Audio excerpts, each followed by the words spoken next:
Welcome back to Just Saying, the weekly webcast on the Standard Democrat website. We thank you for joining us again this week. Steve McFeeters and I are here every week with community leaders talking about issues that are important to our community.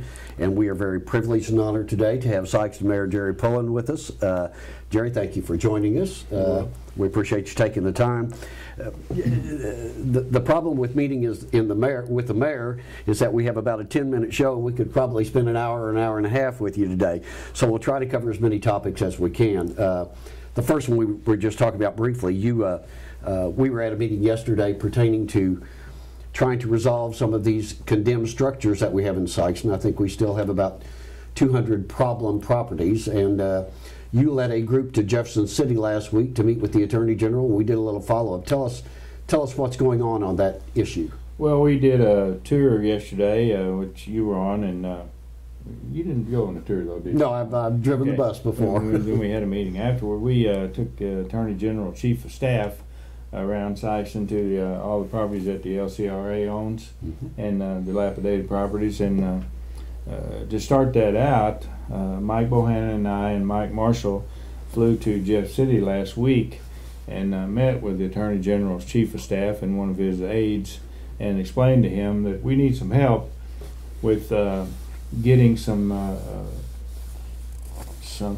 done with these houses. We can't seem to, through the legal system, we can't seem to get all the paperwork we need done right, and it costs so much money to get it done. So we flew up there and asked him to assist us in getting these banks to maybe turn over these titles and to us, and let us tear these structures down and move on without it costing us $6,000–7,000 a lot or building to get done.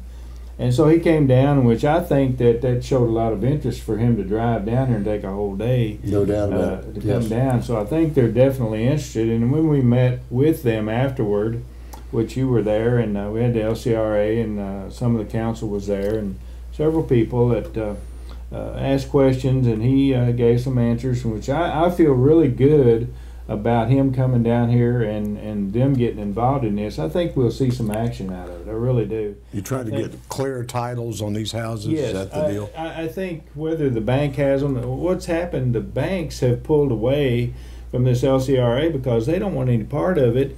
They're claiming, well, we don't own the house. They won't foreclose on it, because if they do, then it's going to have to be written off their books, and then they're going to have to. They're going to be the owner.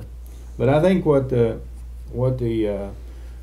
Attorney General's office is going to try to do is to make them foreclose, get that title, and then maybe turn it over to us, or whatever goes from there. At least it's a step forward. You talked about the banks. That's the banks mainly on the West Coast that were a part of this. There's some big banks involved in this. Deutsche, and some of them have gone out of business. Banks in L.A. and they passed it on to somebody else. But there is an end to this somewhere. Somebody still owns that property. Well, Bank of America owns a lot of the titles that start off with Long Beach Mortgage and WAMU. But the problem is, I think we started off a few years back. We identified as many as 600 properties that were in state of disrepair, need to be condemned. And as a municipality and the city council, under your leadership and through the voters of Sikeston, we funded enough to take down about 200 of these properties thus far. But we still have a large inventory, a disproportionately large inventory for our community our size, and to see that the state of Missouri and the Attorney General's office is becoming involved in this, and hopefully can bring the banks to the table, so to speak. If we can get clear title to these properties, we can take them down. We can improve our community. Some of them salvageable, or are they pretty much got to take them down? There's very few. DAOC was willing to take 25 of the homes and try to get the legal work done and everything. They came in, and I think they found 3 homes that they could rehab. I mean, the minute that we condemn those homes, they put the sticker on there. That's when the stealing starts and the stripping, and they strip the copper out of them. They take the bathroom fixtures, and they're just total dilapidated structures. There's probably some homeless people living in some of them, and they're just they're just there to create problems with drugs and gangs hanging out in them. Then there's fires with them. Yeah, the public safety director pointed out yesterday that they're often used as stash houses where they'll stash drugs in. Yeah, they stolen property. When this thing first started, and I think we would have been fine with the 1 cent sales tax that we put on in 2000. I believe it was 2002, if I'm not mistaken. Might have been further back then. Anyway, we were in good shape with that tax money with the LCRA, but we had planned that we were going to put about $500,000 into that. Then that'd become self-sufficient. Well, I think we put $2.2 million into it, and the problem just gets worse. Yes, I think we would have been on a good, even keel with it if this mortgage fraud hadn't taken place. Sure. Yes. I think we'd be in good shape with the 1 cent tax and what we'd done. But boy, when this took place, it added about 400 more properties. Yes, it did. Right? Absolutely, yeah. It just mushroomed and went crazy. So maybe with him coming down here, what we hope that with the meeting yesterday, he kind of assured us that he was going to put some threats out there and make something happen. So we feel real good about it. And it's really, action in the right direction. Yeah. Really, Mike Bohannon played a big part in this too. Yes, he did. He's the one that got a hold of him and got the meeting set up, and I went with him.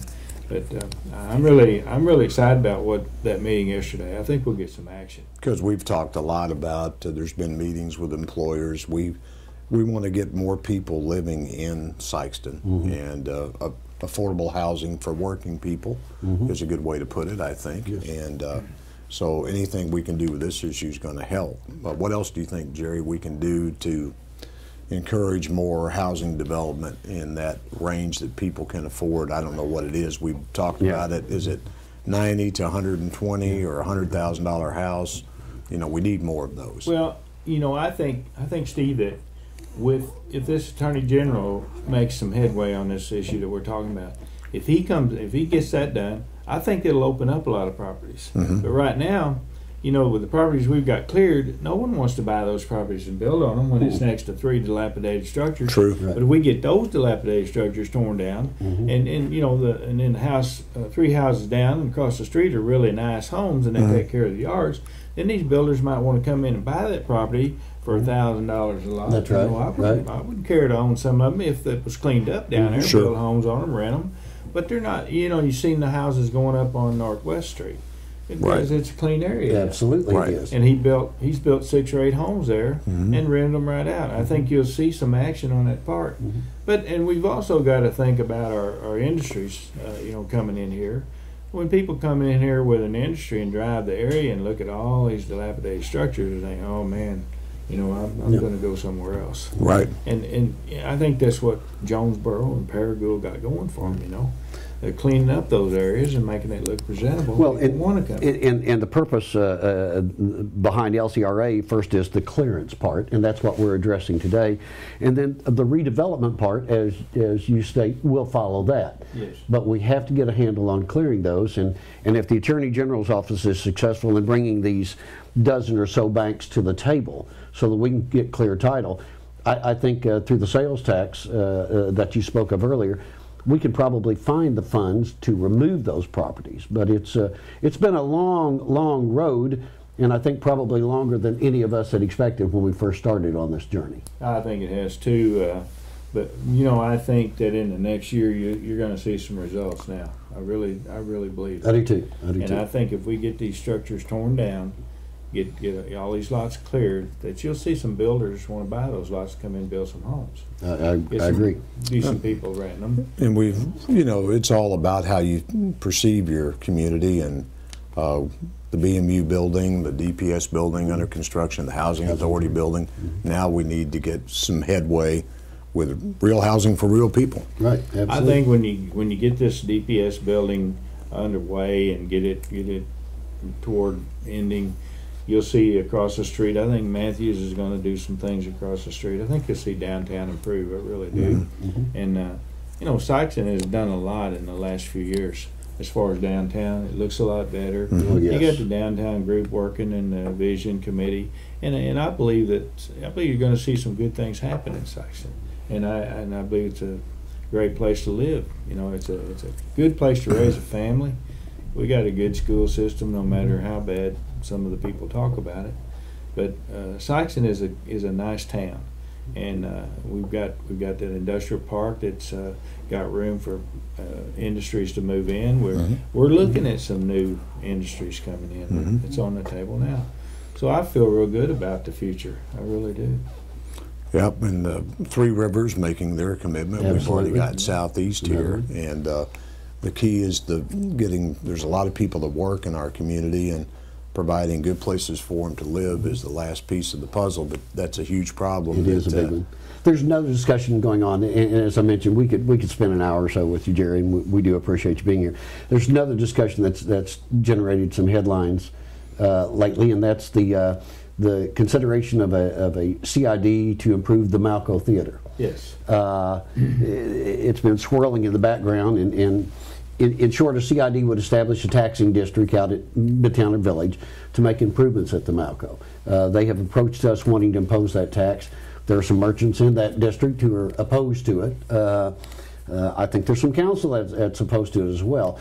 Where do we stand on that? What's the status of that? I think that, and I wasn't able to be at the meeting Monday night, but I think from all indications the council, they want to see the theater improved, but they don't want to see the people of Sikeston pay the tax to get it done.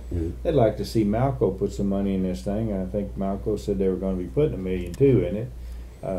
The CID is mostly for to tear the building down, to do the floors and that sort of thing, and redo the parking lot, certain things.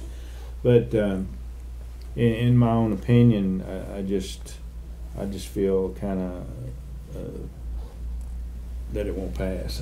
I'm just feeling that way. Yeah. From the meeting Monday night and the what happened there. I've heard a lot of comments about it. I just don't see it happening. I mean, it needs to happen. And I think that sentiment's right. I think we all want a new and improved theater. I mean, that's a draw. Cape Girardeau has one, and we know there are a lot of people south of us who drive right through past our community to go to Cape. And but the question becomes, as you said, the question becomes, how do we pay for it, and is it fair for taxpayers to pay for improvements to a private sector business? And I have some thoughts on that, and I have. Well, the thing, I was at the meeting, and it was a packed house, and the thing I think most people there that wrestle with is if you've got a company that has been successful at running movie theaters in other markets, they've obviously put money in those markets because they thought it was worth it. If you don't think it's worth it here in Sikeston, then why would you? If you're not going to do it, you can't limp along like we have the last. If you look at past performance, it's just not up to par. And ask somebody else to make the improvements for you. If he thinks himself that it's not worth putting the money in, then why should the taxpayers put the money in? That's their feeling that they got out of that meeting. Yeah, that's what I've heard. Yes. You know, if he doesn't feel like he wants to put his money in, why should we put ours in? And you know, and I'm for the theater. Don't get me wrong. Oh yeah, everyone is. I'm for that theater. I would love to see a 6-screen theater go in here, and I think it'd make all the difference in the world in our economy, in our town, and our growth and everything. But to see the people pay 2/3 of it, I don't know if that's fair or not. Well, there one comment that Scott Welton had in the paper, and he was there, was the guy from Malco said, if you can go find another operator, go find it. And I'm sitting there thinking, might want to take him up on that. That's probably exactly what we're going to do if he don't make the improvements. Yeah. I think you'll see, and maybe even see the code enforcement go in there and just see what all does need to be done. Yeah, because you need to have, a place you can be proud of. Yes, we do. We need a theater. Well, and quite honestly, we deserve a theater too. Right. I mean, we do. It has worked in other towns, and there's through the like I said about the police facility, you know, we deserve a better public safety building. Yes. We do, for the size city we are and what we're doing, and we deserve, as a size city we are, we deserve a better theater. Yeah, and the good thing is, I know Mike and I did a show on the DPS building when you were still in the decision-making process, and we kind of concluded if we don't do it now, Yeah. with the kind of terms that you have, you're This never is going to get it the best done. opportunity we've ever had since Yes. I've been on the council. I've been on it 13 years. You know, we had 4% money. Yes. in rural development. Yes. Right. Where are you going to get a better deal? I don't think you are. And then where are you going to get a better deal with rural development? True. No. Rural and you're development not. is going to be there. And I'll tell you something that's funny and will be an irony. When that building is complete, and it's going to be a showcase, and it's going to be a source of pride for our community without a doubt. Some of those naysayers, those people who were opposed to it, who sat at the coffee shops and what have you, They're gonna be right up they will be just as proud of it as anybody else, and will point to it, Oh, yeah. and it will be it'll be a source of pride. Just like the BMU building. It's a fine looking building, and look what it added to downtown. No question about We it. put a new police facility in, take down the Roby building, take down that road. If we get those buildings bought there, the little little mall, Right. make that into parking area. I mean, we're going to have a premier block Yes. there. And as you said, it will very likely promote construction of something across the street from that. I think it will. Might even force a newspaper to shape up every once in a while. You never can tell about that. Well, I think it will. we want you to know, Jerry, we appreciate you. You give a lot of time to the community, and you always have, and that speaks well for you. And we're proud of you being mayor, and we're glad. If the mayor is proud of the city, then he probably ought to be mayor. I'm guessing if that you're all not the proud of your city, you probably oughtn't No, I'm be guessing mayor. that. That's right. And, So that's my feeling. I'm proud of the section. we're heading in the right direction. What we've done. At the end of the day, it's home, That's right. and that's important. Well, I was born and raised in Charleston, Mississippi County. I've lived here, married a girl from here, and I've lived here now for close to 40 years. So Sikeston's my home, and I love this town. And, I think it's a great place to live. Well, It is. community's been good for you and your business, and you've been good for the community as well. Absolutely, I've been all over this world, man, and I always I'm ready to come back to Sikeston. Home sweet home. Yeah. Well, we've run out of time, as we always do. We had 40 topics to talk with Jerry today. I think we probably got through 2 or 3 of them. But nonetheless, we thank you for joining us. As always, we appreciate your suggestions or comments or criticisms. Tune in next week, and thank you for joining us.